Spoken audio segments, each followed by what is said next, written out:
सुप्रभात सभी छात्र छात्राओं को। मैं अमित कुमार यादव एपीएस के द्वारा चलाई गई जो यूट्यूब चैनल है अपना एपीएस बास्की, उस पर स्वागत करता हूँ। ठीक है, so most welcome all of you. आज का जो अपना टॉपिक है, टॉपिक तो वही चल रहा है जो हम पहले पढ़ते आ रहे हैं। टॉपिक क्या था अपना? टॉपिक था हम न्यूट्रिशन के बारे में पढ़ रहे थे, यानी कि जो पोषक तत्व होते हैं ना, उन पोषक तत्वों के बारे में पढ़ रहे थे। ठीक है, तो टॉपिक तो यही चल रहा है अपना। पोषक तत्व जो है वो इनिशियल जो एलिमेंट्स हैं, जो आवश्यक जो पोषक तत्व हैं, ठीक है ना, वो कौन कौन से हैं। तो इनमें से हम शायद 6 को क्लियर कर चुके थे। ठीक है, कितने क्लियर कर चुके थे हम? 6। लिखने का तरीका मैंने बता दिया था, जैसा मैं बोर्ड पे लिखूं वैसा का वैसा आपको लिखना है। अपना दिमाग तो आपको चलाना ही नहीं है। ठीक है, वैसे ही नोट करते रहना, बस समझते रहना कि मेरे द्वारा आपको बताया क्या जा रहा है। ठीक है, तो अगला जो अपना है डियर स्टूडेंट, वो है पोटेशियम। क्या है? पोटेशियम। सेम वो की वो बातें पढ़ेंगे। किस रूप में किया जाता है? तो कह सकते हैं कि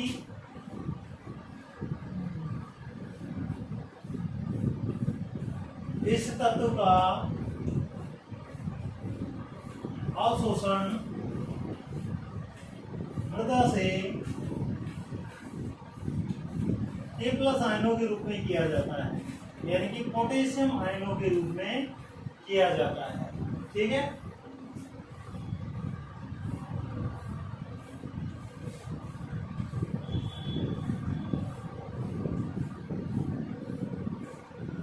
किसके रूप में? ये ध्यान रखना बस। जो पोटेशियम आयंस होते हैं उन आयंस के रूप में इसका क्या किया जाता है? हमारे जो प्लांट्स होते हैं वो इसका अवशोषण करते हैं। ठीक है, और दूसरी चीज जो है वो क्या है कि पोटेशियम यानी कि जो के है अपना डियर स्टूडेंट, इसकी पौधे को ज्यादा मात्रा में आवश्यकता होती है। ठीक है, कितनी आवश्यकता होती है? कुछ ज्यादा ही मात्रा में आवश्यकता होती है। लेकिन बड़ी बात जो है वो क्या है कि पोटेशियम पौधे के किसी भी संरचनात्मक घटक का तत्व नहीं है, यानी कि ये संरचनात्मक तत्व नहीं होता है, लेकिन पौधे फिर भी इसके इस्तेमाल जो है वो ज्यादा मात्रा में करते हैं। ठीक है, क्या लिख सकते हैं? यह तत्व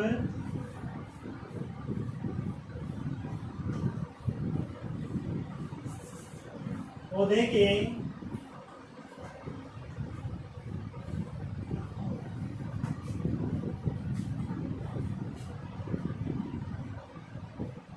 किसी भी रसायन का, जैव रसायन का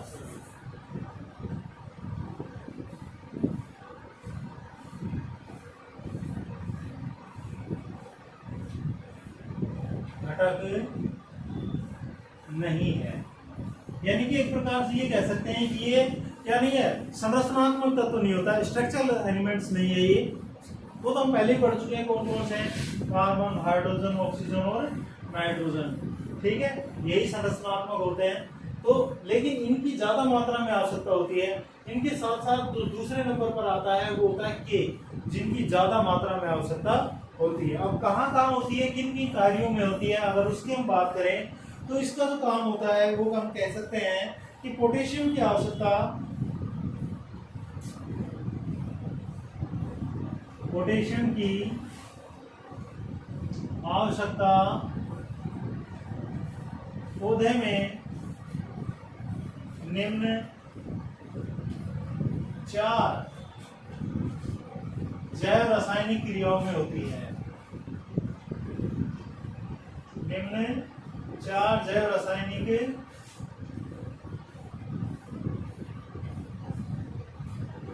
क्रियाओं में होती है। ठीक है, 4 जैव रासायनिक क्रियाएं होती हैं। 4 जैव रासायनिक क्रियाएं होती हैं, और वो जैव रासायनिक क्रियाएं कौन कौन सी हैं डियर स्टूडेंट? वो है कला अभिगमन क्रिया, एंजाइम सक्रियण, प्रवासन विभाग और ऋणायन उदासीनीकरण। ठीक है, कौन कौन सी हैं? नंबर 1 ऋणायन उदासीनीकरण। आप जानते हैं कि पोटेशियम जो होता है वो धनायन होता है, तो बड़ी आसानी से ऋणायन का क्या कर सकता है, न्यूट्रलाइजेशन कर सकता है। ठीक है।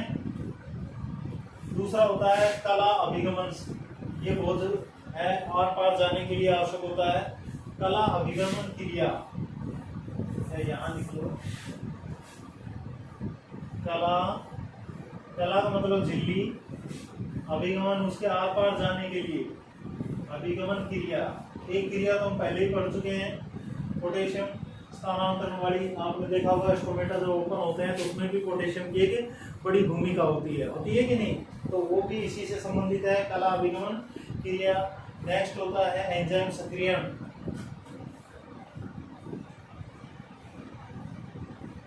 एंजाइम सक्रियण, बहुत सारे एंजाइम जो कि जैव क्रियाओं के लिए आवश्यक होते हैं वो कैसे पाए जाते हैं? पैसिव स्टेज में होते हैं डियर स्टूडेंट, वो निष्क्रिय होते हैं। ओके, और उन्हें सक्रिय करने का काम किसका होता है?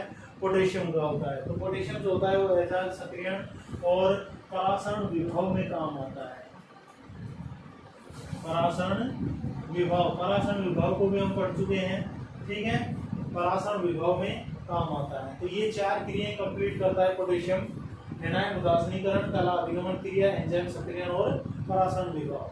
ठीक है, फटाफट नोट कर दो इसको।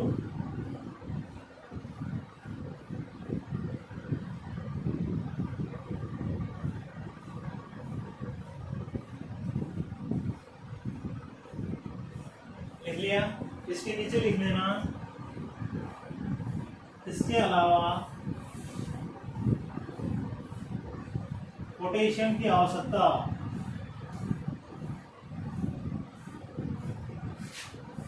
रंध्रों के खुलने और बंद होने, रंध्रों के खुलने व बंद होने तथा एक क्रिया और होती है जो महत्वपूर्ण काम करता है, वो क्या काम करता है? बीजों व फलों की सामान्य वृद्धि तथा बीजों व फलों की सामान्य वृद्धि के लिए होती है। ओके, आई होप समझ गए होंगे ये काम वगैरह है इसके। ठीक है, क्या कहा गया है? मुख्य रूप से तो रेनायन उदासीनीकरण, कला अभिगमन क्रिया, एंजाइम सक्रियण और परासरण विभव जैसी क्रियाओं में काम आता है। ये सारी क्रियाएं घटित होती है पौधों में। ठीक है, इसके अलावा पोटेशियम की आवश्यकता रंध्रों के खुलने और बंद होने में भी होती है, जो हम पूर्व में पढ़ चुके हैं। तथा बीजों व फलों की सामान्य वृद्धि के लिए भी पोटेशियम जो होता है वो आवश्यक होता है। ओके,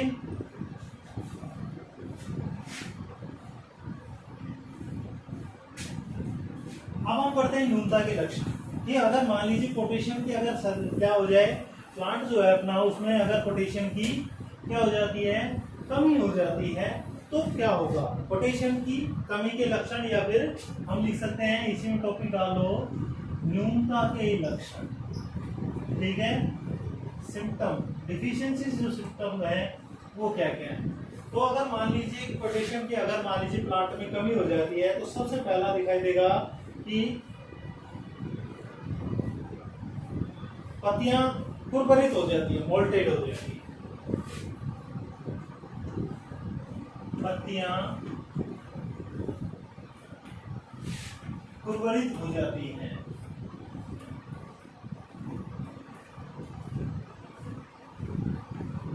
कैसी हो जाती हैं? कुरकुरित, मोल्टेड, मुड़ जाती है, मोल्ड हो जाती है। ठीक है, हरी नीलता भी उत्पन्न हो जाती है। दूसरी चीज ये ध्यान रखना कि हमेशा जो पोटेशियम होता है उसके अगर पत्तियों में लक्षण दिखाई दे रहे हैं तो डियर स्टूडेंट, वो परिपक्व जो पत्तियां होती हैं केवल उन्हीं में दिखाई देते हैं पहले। ठीक है, जो तरुण पत्तियां होती है, नई जो निकल रही है उनमें नहीं, जो पुरानी जो पत्तियां होती है उनमें दिखाई देते हैं। ठीक है, तो पहला लक्षण क्या कहता है कि पत्तियां कुरकुरित हो जाती है, साथ ही साथ उनमें क्या उत्पन्न हो जाती है? क्लोरोसिस, यानी कि हरी नीलता भी उत्पन्न हो जाती है। ठीक है, तने की वृद्धि रुक जाती है। दूसरा, तने की वृद्धि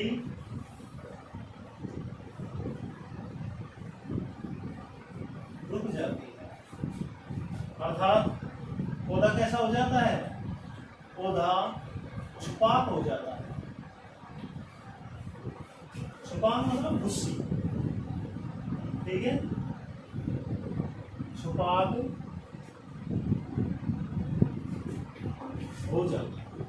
छुपाक का मतलब झाड़ी नुमा, ठीक है, होना रह जाएगा लेकिन हो जाएगा झाड़ी नुमा। जैसे सरसों में कई बार आपने देखा होगा कुछ सरसों के पादप बड़े बिल्कुल सही होते हैं जैसा उनका आकार प्रकार होना चाहिए, लेकिन कुछ क्या हो जाते हैं, कुछ कैसे हो जाते हैं, छोटे रह जाते हैं, बौने रह जाते हैं, लेकिन होते क्या है, थोड़े से गहरे, ठीक है।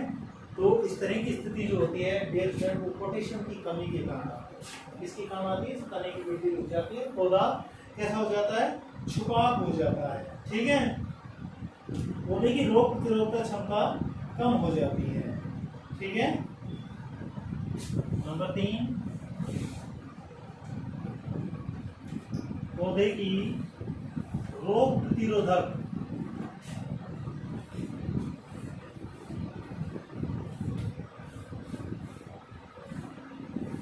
क्षमता कम हो जाए, ठीक है। समझ रहे हो मेरी बात? रोग प्रतिरोधक जो उसकी क्या होती है, इम्यूनिटी जो होती है पादप की, वो भी कम हो जाती है। क्यों? अगर आपसे पूछा जाए ऐसा क्यों, तो ये आपकी इंफॉर्मेशन के लिए है। आप जानते हैं एनपीके का नाम, अभी थोड़ी देर पहले मैंने कल के वीडियो में आपको बताया था एनपीके नोट्स में लिखवाया था, आपको नोट करके लिखवाया था कि एनपीके जो होता है वो क्या कहलाते हैं, क्रांतिक तत्व कहलाते हैं, ठीक है। क्या कहलाते हैं, क्रांतिक तत्व कहलाते हैं। और क्रांतिक तत्व क्यों कहते हैं, क्योंकि इन तीनों की, नाइट्रोजन की, फास्फोरस की और पोटेशियम की पौधे को सबसे ज्यादा आवश्यकता होती है, ठीक है, पौधे को सबसे ज्यादा आवश्यकता होती है। तो एनपीके का हिस्सा है पोटेशियम, ओके।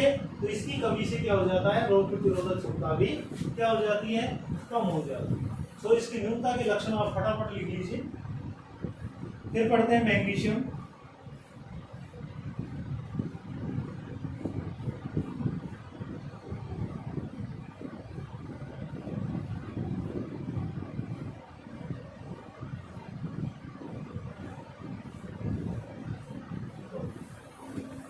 साथ के साथ लिख लेते हैं तो ज्यादा बढ़िया रहे, लेकिन फिर भी जैसे आप लिख रहे हो उसके लिए। नेक्स्ट लिखिए मैग्नीशियम, इंपॉर्टेंट है, ठीक है। अगला जो है 7वां 8वां कौन सा है, मैग्नीशियम। मैग्नीशियम मतलब Mg, ठीक है। अब मैग्नीशियम जो होता है वो मृदा में किस रूप में पाया जाता है, ये लिखिए, यह तत्व मृदा में किस रूप में पाया जाता है, MgCO3 के रूप में पाया जाता है, ठीक है। MgCO3 यानी कि मैग्नीशियम जो कार्बोनेट होता है तथा डोलोमाइट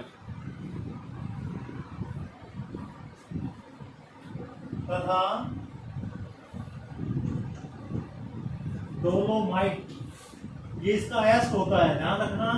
डोलोमाइट मैग्नीशियम का अयस्क होता है, ध्यान रखना इस चीज को, ठीक है। अयस्क तो जानते हो आप, धातुक्रम पढ़ा होगा आपने रसायन में, ठीक है। केमिस्ट्री में आप धातु रसायन को पढ़ते हैं तो धातुओं को शुद्धिकरण के लिए, उनके परिष्करण के लिए, निष्कर्षण के लिए क्या किया जाता है कि सबसे पहले किसी एक अयस्क का चयन किया जाता है, ठीक है। इस लोहे का क्या होता है, हेमेटाइट होता है, ठीक है। एल्यूमिनियम का बॉक्साइट होता है। इसी तरह मैग्नीशियम का क्या होता है, डोलोमाइट होता है। इसका सूत्र होता है MgCO3 CaCO3, ठीक है, ये इसका सूत्र होता है। तो क्या कहा गया है कि मैग्नीशियम यह तत्व मृदा में MgCO3 तथा डोलोमाइट के रूप में मिलता है, डोलोमाइट के रूप में मिलता है, ठीक है। ओके, तो आप रखेंगे ये दो चीजों के रूप में मिलता है, ठीक है। नेक्स्ट बात इसके संबंधित, यह तत्व क्लोरोफिल का मुख्य घटक है। ये इंपॉर्टेंट लाइन है, ध्यान रखना। इस पे आप, इस लाइन पे आप IMP लिख सकते हैं, ठीक है, बहुत इंपॉर्टेंट लाइन है ये।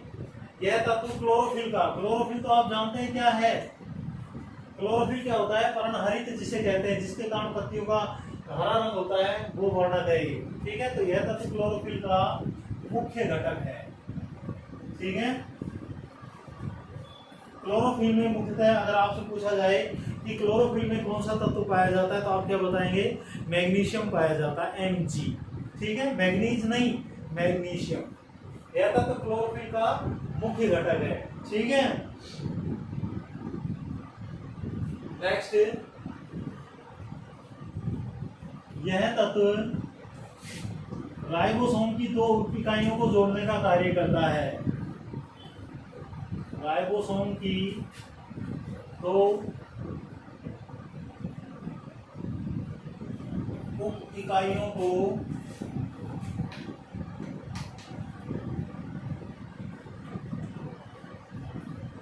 जोड़ने का कार्य करता है। समझ गए? राइबोसोम की दो उप इकाइयों को जोड़ने का कार्य कौन करता है? ये तत्व करता है। अब डियर स्टूडेंट, यहाँ पर बात आती है कि राइबोसोम की जो उप इकाइयां होती हैं वो क्या क्या होती हैं। तो कक्षा 11 में शायद मैंने आपको बता दिया होगा, और नहीं बताया है तो फिर से सुन लीजिए कि राइबोसोम जो होता है, जो राइबोसोम होते हैं डियर स्टूडेंट, ठीक है, राइबोसोम जो होते हैं वो दो प्रकार के होते हैं। कौन कौन से? एक तो 80S प्रकार के, और डियर स्टूडेंट दूसरे होते हैं 70S प्रकार के। ठीक है, 80S प्रकार के और 70S प्रकार के। 80S प्रकार के राइबोसोम हमारी जो यूकैरियोटिक जो कोशिकाएं होती हैं, कौन सी कोशिकाएं होती हैं? जो यूकैरियोटिक कोशिकाएं होती हैं उनमें, जैसे मानव वगैरह की जो कोशिकाएं होती हैं, पादपों की, ठीक है, एनिमल्स वगैरह की, या प्रोटिस्टा वगैरह की, ठीक है, प्रोटिस्टा, फंजाई, प्लांटी और एनिमिलिया के अंदर पाई जाने वाली जो सेल्स होती हैं वो यूकैरियोटिक सेल्स कहलाती हैं, और उनमें 80S प्रकार के राइबोसोम पाए जाते हैं। समझ गए? जबकि जीवाणु जो कोशिकाएं होती हैं, जो कि क्या कहलाती हैं? प्रोकैरियोटिक कहलाती हैं, उनमें 70S प्रकार के राइबोसोम पाए जाते हैं। ठीक है, तो राइबोसोम जो होता है, अब ये जो 80S है, इसकी दो उप इकाइयां होती हैं, दो सब यूनिट होती हैं। कौन कौन सी? एक तो होती है 60S और दूसरी होती है 40S, यानी कि एक बड़ी और एक छोटी। S और 40 ये जो है, ये इनके अवसादन गुणांक होते हैं। 70S जो होता है उसकी भी दो उप इकाइयां होती हैं। कौन कौन सी? एक तो 50S और दूसरी होती है 30S। ठीक है, जोड़ तो इनका 100 और 80 आ रहा है, लेकिन ये कंफ्यूज होने की बात नहीं है, ये एक दूसरे में गिराली की तरह फंसी हुई होती है। ठीक है, तो ये जो उप इकाइयां होती है इनको जोड़ने का कार्य कौन कर रहा है? हमारा मैग्नीशियम नामक एक तत्व कर रहा है। अब इन उप इकाइयों का अगर हम बात करें तो ये जो उप इकाइयां होती हैं डिस्टेंट कैसे व्यवस्थित रहती है? इस प्रकार से जो चित्र होता है वो कुछ इस प्रकार का होता है राइबोसोम का। ठीक है, इस तरह का चित्र होता है। तो आपको ये जो चित्र नजर आ रहा है डिस्टेंट, ठीक है, इस तरह का, तो इसमें से दो इकाइयां आपको नजर आ रही है। ऊपर वाली जो होती है वो क्या होती है? स्मॉल यूनिट, यानी कि, और नीचे वाली जो होती है वो कैसी होती है? लार्जर यूनिट, बड़ी। इन दोनों को आपस में जोड़ने का जो कार्य है वो कौन करता है? वो हमारा ये तत्व मैग्नीशियम करता है। इनका जुड़ना बहुत जरूरी है, वरना शरीर का निर्माण नहीं होगा। आप जानते हैं कि प्रोटीन संश्लेषण एक ऐसी प्रोसेस होती है जो कि बेहद जरूरी प्रोसेस है। ठीक है, प्रोटीन संश्लेषण जो होता है उससे ही सूचनाएं जो होती हैं वो पीढ़ी दर पीढ़ी आगे जाती रहती हैं। हमारे शरीर के अंदर जितनी भी सूचनाएं होती हैं वो प्रोटीनों के रूप में निहित रहती है। किसके रूप में? प्रोटीनों के रूप में निहित रहती है। और एक सेंट्रल डोग्मा नामक सिद्धांत होता है जो क्या कहता है? जो ये कहता है कि डीएनए से डीएनए का निर्माण होता है, क्योंकि डीएनए अपनी प्रतिकृति बनाता है। दूसरा, डीएनए से फिर एमआरएनए का निर्माण होता है, और एमआरएनए से होता है प्रोटीन संश्लेषण का। और एमआरएनए जो होता है ना, जो मैंने बीच में इस तरह से किया है, यहाँ आकर जुड़ा हुआ होता है। एमआरएनए पर सूचनाओं के रूप में हमारी जो सूचनाएं है ना, ठीक है, मेरे अंदर जो जीनोम है, आपके अंदर जो जीनोम होता है, उससे संबंधित जो सूचनाएं होती हैं वो कोडों के रूप में व्यवस्थित रहती है। किसके रूप में? कोड के रूप में, जिन्हें त्रिक कोड कहा जाता है, जैसे U U U U U G है। आपको ध्यान, मेरे हिसाब से ध्यान होगा आपको, ठीक है। इस तरह से कोडों के रूप में होता है, और ये कोड होते हैं एमआरएनए के ऊपर स्थित। इन एमआरएनए के ऊपर स्थित कोडों को एक और आरएनए होता है जिसे टीआरएनए कहा जाता है, वो क्या करता है? कोडित करता है। ओके, यानी कि राइबोसोम एमआरएनए पर उपस्थित क्या काम कर रहा है? एमआरएनए पर उपस्थित कोडों को पढ़ने का कार्य कर रहा है, उन्हें कोडित करने का कार्य कर रहा है। और जैसे ही एक कोड पढ़ा जाता है वैसे एक अमीनो एसिड बन जाता है। समझ रहे? जैसे ही एक कोड पढ़ा जाता है एक अमीनो एसिड बन जाता है। एक अमीनो एसिड दूसरे अमीनो एसिड से जुड़ जाता है, दूसरा तीसरे से, चौथा पांचवें छठे, इस तरह से बहुत सारे अमीनो एसिड जुड़कर क्या बना लेते हैं? बहुत सारे अमीनो एसिड जुड़कर डियर स्टूडेंट क्या बना लेते हैं? एक प्रोटीन का निर्माण करते हैं। समझ गए? तो हमारी समस्त सूचनाएं प्रोटीनों में निहित होती हैं, ये चीज ध्यान रखने की है। और ये काम करता है मैग्नीशियम, जो कि राइबोसोम दोनों इकाइयों को जोड़ने का कार्य करता है। ये जो बात है ये हम बाद में और एक आध चैप्टर आएंगे उनमें बताएंगे स्पष्ट रूप से, ठीक है? फिलहाल आप इतना ही याद रखिए। तो ये तो हो गया इसका क्या वर्गीकरण। इसके अलावा लिख सकते हैं कि तेलीय बीजों में भी मैग्नीशियम की मात्रा ज्यादा होती है, ठीक है? नेक्स्ट लिख सकते हैं तेलीय बीजों में, ये जैसे सरसों के, तिल वगैरह के, मूंगफली आगे के जो बीज होते हैं, ठीक है? तेलीय बीजों में मैग्नीशियम की मात्रा अधिक होती है, ठीक है? मैग्नीशियम की ज्यादा मात्रा होती है, इसीलिए क्या कहा जाता है कि यह तत्व बीजों में तेल के निर्माण में उपयोगी होता है। तो क्या कह सकते हैं कि बीजों में यह तत्व तेल के निर्माण में उपयोगी होता है। आगे ये लाइन जोड़ना चाहो तो जोड़ लेना आपके लिए, ठीक है? इसके बाद टोपी डाल लीजिए न्यूनता के लक्षण, कि अगर मान लीजिए कि इसकी कमी हो जाए तो फिर क्या होगा, न्यूनता के लक्षण, ठीक है? मैग्नीशियम जो होता है उसकी कमी अगर हो जाती है तो सीधी सी बात होती है पत्तियों में अंतराशिरीय हरिमीनता हो जाती है। ये इसका सबसे बेस्ट एग्जाम्पल है, ठीक है? पत्तियों में अभी बताएंगे क्या होता है, पहले लिख लीजिए। पत्तियों में सिरीय हरिमीनता हो जाती है। कैसी हो जाती है? जो सिराएं जो होती हैं उनके बीच में क्लोरोसिस हो जाता है, ठीक है? तो अंतराशिरीय हरिमीनता हो जाती है, हरिमीनता हो जाती है। समझ गए? पहला लक्षण, यानी कि जो सिराएं होती हैं उनके बीच के अंदर का जो भाग है पत्ती का, ठीक है, जो मेसोफिल है उसका, वो कैसा हो जाता है, वो हरिमीनता युक्त हो जाता है, यानी कि वहां से थोड़ा सफेद पड़ने लग जाता है, पीला पड़ने लग जाता है, ठीक है? ये तो पहला लक्षण हो गया। तो पत्तियों में अंतराशिरीय हरिमीनता उत्पन्न हो जाती है। दूसरा, एंथोसायनिक वर्णन के कारण पर्णों पर लाल, पीले और नारंगी धब्बे बन जाते हैं, ठीक है? पर्णों पर लाल, पीले व नारंगी धब्बे बन जाते हैं, धब्बे बन जाते हैं। समझ गए आप? तो ये इस तरह की इनकी न्यूनता के लक्षण हमें दिखाई। फटाफट उतार लीजिए इसको, फिर अगला तत्व ले लीजिए।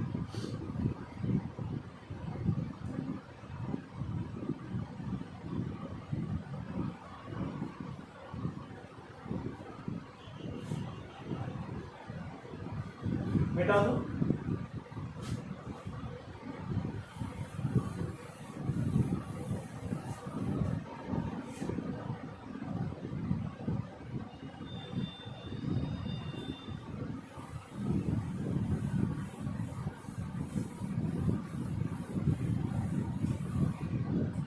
नेक्स्ट जो तत्व है नंबर 9, वो है सल्फर।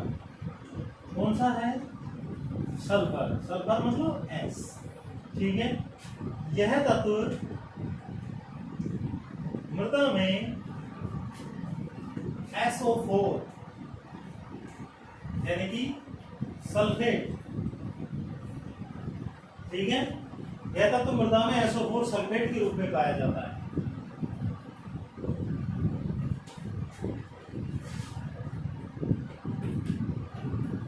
और पौधे इसी रूप में इसे ग्राइंड कर लेते हैं। समझ गए?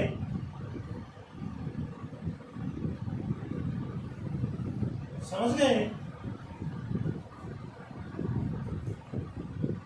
यह तत्व मृदा में किसके रूप में पाया जाता है? सल्फेट आयनों के रूप में उपस्थित होता है और इसी रूप में पौधे भी इसे ग्रहण कर लेते हैं। दूसरा, पौधे की ग्रहण करने का वायुमंडल से भी डायरेक्टली, ठीक है? तो क्या लिख सकते हैं? इसके अलावा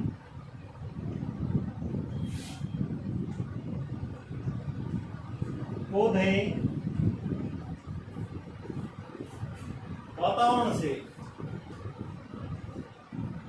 जैसे SO2 यानी कि सल्फर डाइऑक्साइड के रूप में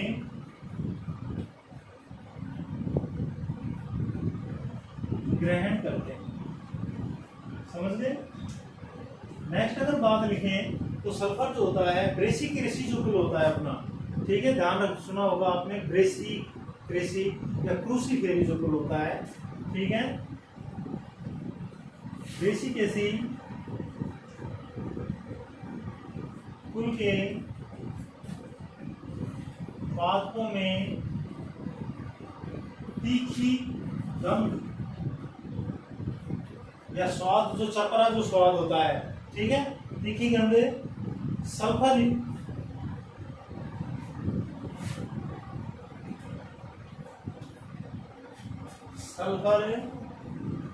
युक्त वाष्पशील पदार्थ के कारण होती है।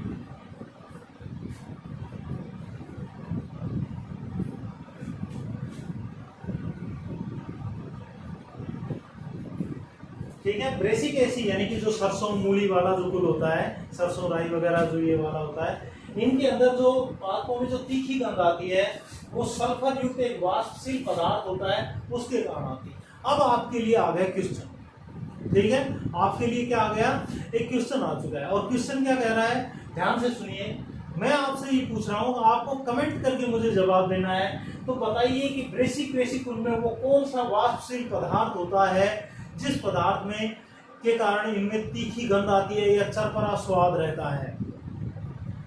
मूली खाते हैं चरपरी लगती है, सरसों को खाते हैं वो भी चरपरी लगती है नहीं? सरसों के दाने को चबा के देखना, ठीक है, उनकी पत्तियों को चबा के देखना, या फिर मूली को खा के जब हम देखते हैं तो चरपरा स्वाद आता है या नहीं आता है?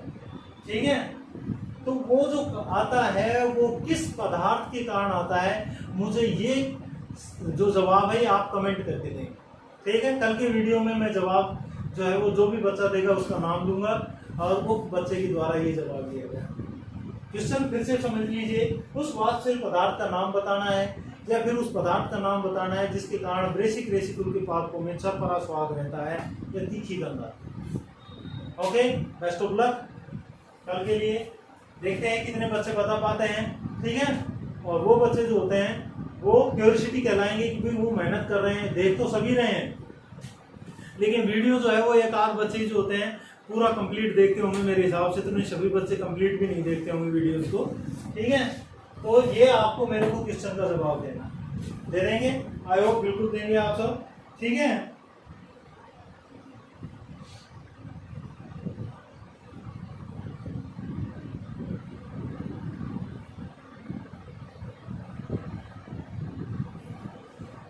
बता देंगे, गुड। नेक्स्ट लिखिए, यह है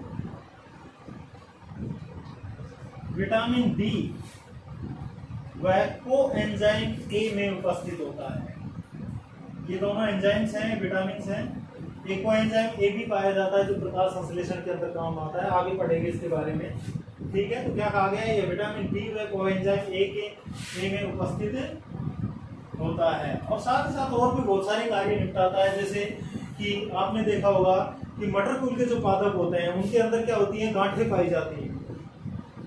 जड़ों के अंदर क्या पाई जाती है, गांठें पाई जाती है। इन गांठों में एक राइजोबियम नामक जीवाणु पाया जाता है जो कि मृदा में नाइट्रोजन को नाइट्रेट यानी कि उसके ऑक्साइडों में चेंज करने के काम में आता है। तो बहुत ही उपयोगी चीज है वो, ठीक है। इसीलिए आपने देखा होगा कि खेतों में जो मटर कुल के जो पादप होते हैं उनको उगा के और बाद में उनमें बहाजोत करा दी जाती है। जैसे ढांचा वगैरह बोते हैं खेत में, ढांचे बोने का यही उद्देश्य होता है। वो मटर कुल का पादप है, उसकी जो जड़ें होती हैं उनमें भी गांठें पाई जाती हैं जिनमें एक जीवाणु पाया जाता है जिसे राइजोबियम कहते हैं। और डियर स्टूडेंट, ये राइजोबियम वायुमंडलीय जो नाइट्रोजन होती है उसको ऑक्साइडों में चेंज कर देता है। और हमने पहला ही भाग नाइट्रोजन का पढ़ा था, उसमें पढ़ा था कि नाइट्रोजन जो होती है वो हमेशा उसके ऑक्साइडों के रूप में ग्रहण की जाती है, जैसे नाइट्रेट, नाइट्राइट आदि के रूप में। क्यों, ठीक है।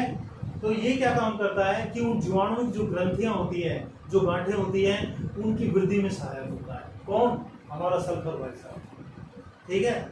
हमारा जो सल्फर भाई साहब है, ये सल्फर भाई साहब उन गांठों की एक अच्छी वृद्धि के लिए आवश्यक होता है। तो जहां भी जिस मिट्टी में सल्फर की मात्रा ज्यादा होगी वहां पर वो गांठें जो होती है वो ज्यादा मात्रा में बनेगी, ठीक है।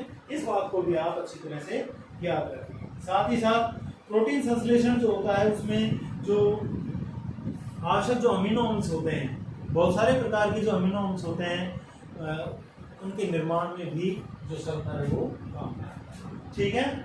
सो इसके बाद है इनकी न्यूनता के लक्षण।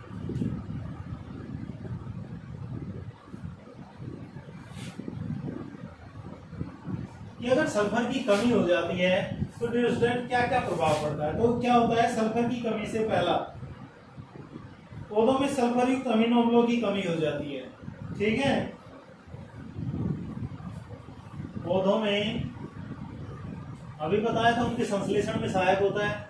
तो पौधों में सल्फर युक्त अमीनो अम्लों की कमी हो जाती है।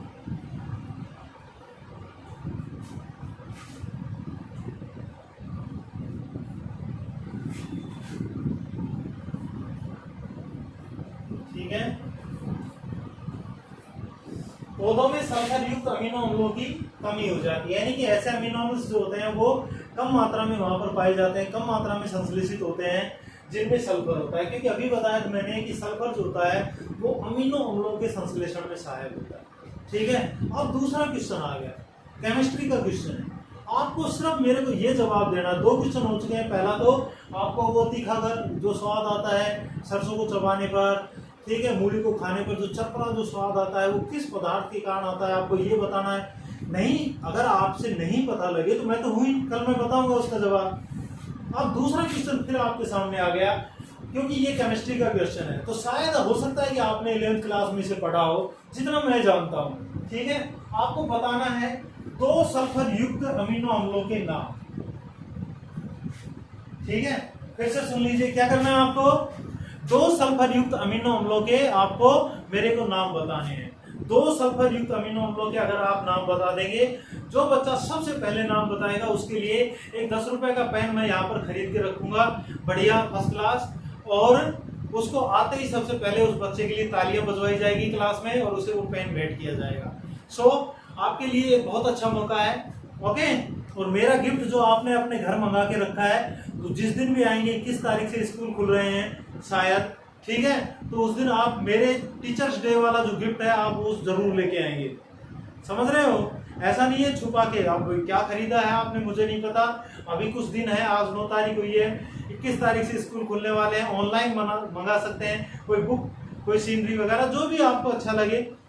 ठीक है, मजाक कर रहा हूं, ठीक है, लेकिन ये मजाक नहीं है, ये मजाक नहीं है कि सल्फर युक्त अमीनो अम्ल जो है, दो ऐसे अमीनो अम्ल के मेरे को नाम बताने हैं जो सल्फर युक्त अमीनो अम्ल होते हैं। बस नेट पे कोई नहीं ढूंढेगा, अगर पढ़ा हुआ है तो कक्षा 11 की रसायन विज्ञान से आप इसको, ठीक है, ढूंढेंगे। नेट से अगर आपने ध्यान दिया वो मुझे, मैं समझ जाऊंगा, ठीक है ना।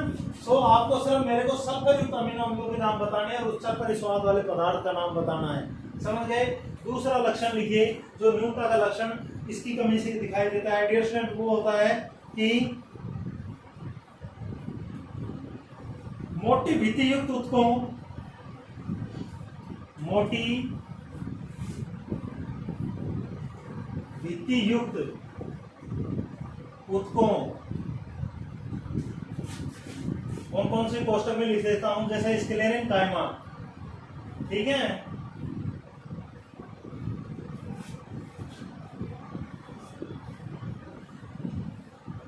स्क्लेरेंकाइमा, ठीक है, ये मोटी भित्ति युक्त ऊतक होता है, ठीक है ना।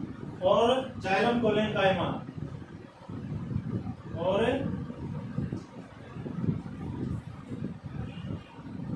कोलेनकाइमा, ये ऐसे ऊतक होते हैं, ये पादप ऊतक है दोनों, स्क्लेरेंकाइमा, और 3 प्रकार के होते हैं, पेरेंकाइमा, स्क्लेरेंकाइमा और कोलेनकाइमा, ठीक है। तो इनमें से जो मोटी भित्ति युक्त जो ऊतक होते हैं ये ज्यादा बढ़ जाते हैं, तो क्या होगा, आदि की मात्रा में वृद्धि हो जाती है, कि मात्रा में क्या हो जाती है, वृद्धि हो जाती है, ठीक है, क्या हो जाती है, वृद्धि हो जाती है, राइट। ओके, सो आज के लिए इतना ही, पोस्ट करके इसे आप नोट कर सकते हैं। समझ गए मेरी बात को। ओके, सो नेक्स्ट वीडियो में कल फिर मिलेंगे हम आपसे। Goodbye, have a nice day, खुश रहिए, मुस्कुराते रहिए।